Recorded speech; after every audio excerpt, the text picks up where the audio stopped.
ಮೇಲೆ ರಕ್ಷಣೆಗಳಿಗೆ ಯಾರ ಹತ್ರಕ್ಕೆ ಹೋಗುವ ಹೇಳಿ, ಯಾರ ಹತ್ರಕ್ಕೆ ಹೋಗುವ? ಈಗ ನಾವು 10 ಲಕ್ಷ ದುಡ್ಡೇ ಕೊಡ್ತೀವಿ, 500 ರೂಪಾಯಿ ಆಸೆಗೋಸ್ಕರ ಒಂದು ಮಗು ತೀರ್ಸ್ಬಿಟ್ರೆ ಒಂದು ಮನೆ ಮಾಡ್ಬಿಟ್ರಲ್ಲ, 10 ಲಕ್ಷ ದುಡ್ಡು ಕೊಡ್ತೀವಿ, ಮಗು ತಂದ್ಬಿಟ್ಟು ತಾಲೂಕವ್ರ ಕೈಲಿ ನಾವು ಕೇಳೋದಕ್ಕೆ ಟ್ರಾಫಿಕ್ ಪೊಲೀಸರು ಜನ ಈಗ ಯಾರು ಒಬ್ರು ಇಲ್ಲ, ಎಲ್ಲೋದ್ರು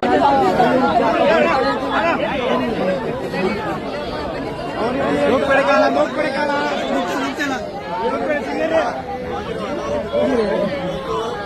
ಘೋಷಣೆ ಮಾಡಬೇಕು. ತಂದೆ ತಾಯಂದರಿಗೆ ಪೋಷಕರಿಗೆ ಅದೊಂದು ನ್ಯಾಯ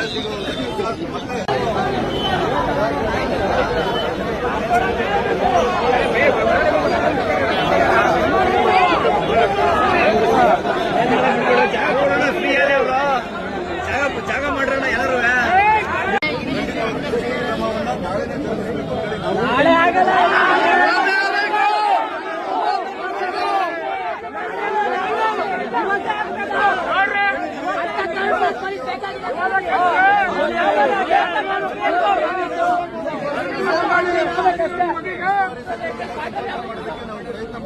ಅಂತ ಕೇಸ್ಗಳಾಗಿರೋದು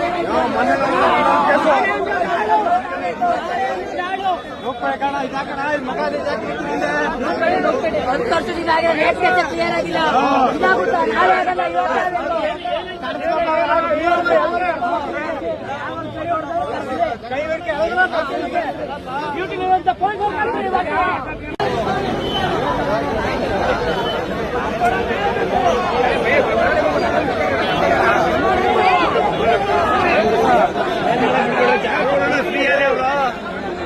ಜಾಗ ಮಾಡ್ರಣ ಎಲ್ಲರೂ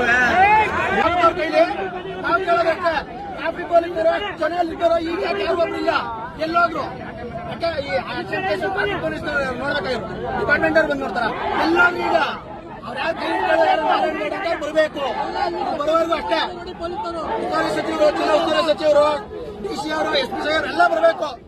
ಇದಕ್ಕೆ ಬಂದ್ಮೇಲೆ ಅಲ್ಲಿ ಗಂಟು ನಮ್ ಪ್ರತಿಭಟನೆ ನಿಲ್ಲಲ್ಲ.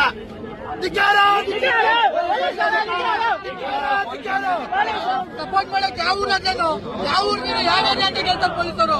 ಯಾವ ಊರಾದ್ರೆ ಸರ್, ನ್ಯಾಯ ಕೇಳಕ್ ಯಾವ ಊರಾದ್ರೇನು, ನ್ಯಾಯ ಕೇಳಕ್ ಯಾವ ಊರಾದ್ರೇನು, ಯಾವ ಊರಾದ್ರೇನು ಸರ್, ಮಂಡ್ಯ